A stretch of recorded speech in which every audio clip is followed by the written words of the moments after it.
Thank you for joining me, everyone. In exactly 2 weeks from today, both Deputy Leader Jada Franson and I will be on trial at Folkestone Magistrates Court.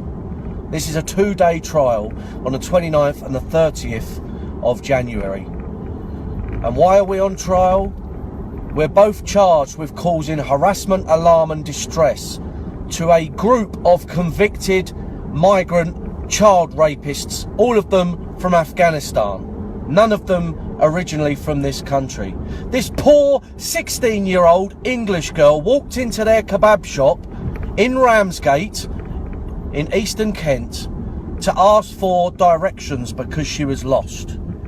This disgusting group of migrants from Afghanistan seized her, dragged her kicking and screaming, and took turns gang raping her for hours before finally releasing her.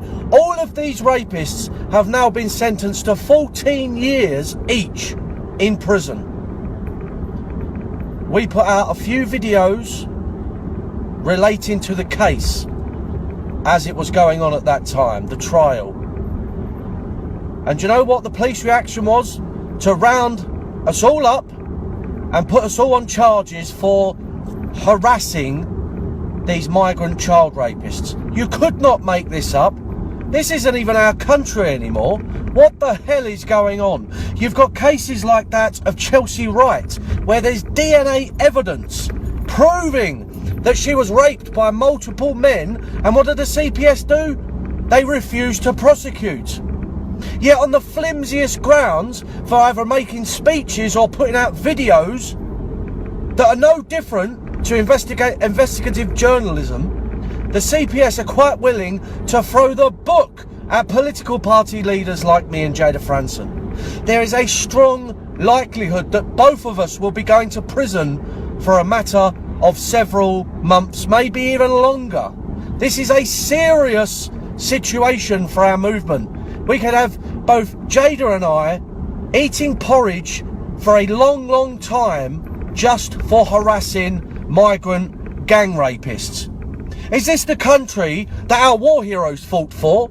Is this the country that the likes of Winston Churchill and the pilots who flew the Spitfires and the Hurricanes, the sailors who fought off the U-boats in the Atlantic, all the heroes of Normandy, all the heroes of the trenches, all the heroes of Waterloo, all the heroes of Trafalgar, did they fight for a country that persecutes its own people? Because that is exactly what is happening. Next time you see the British Prime Minister posturing and grandstanding on the world stage talking about democracy and freedom, you just remember what is happening to political party leaders in this country.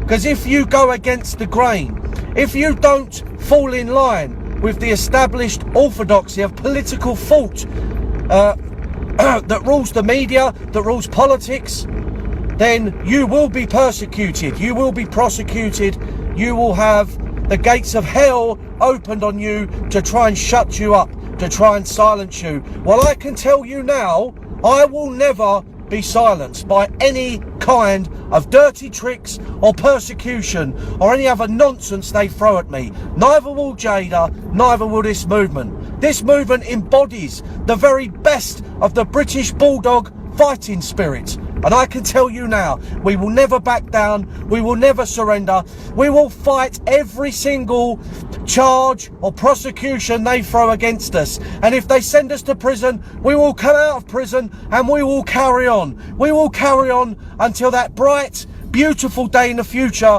when we have a patriotic government, politicians we can be proud of, when immigration has been stopped, when we're finally out of the EU and we live in a country, a beautiful country, where our people are put first. If you support Britain first, that is what we are fighting for. So please stand behind myself and our Deputy Leader Jada Franson as we take on the police bullies. God bless you all.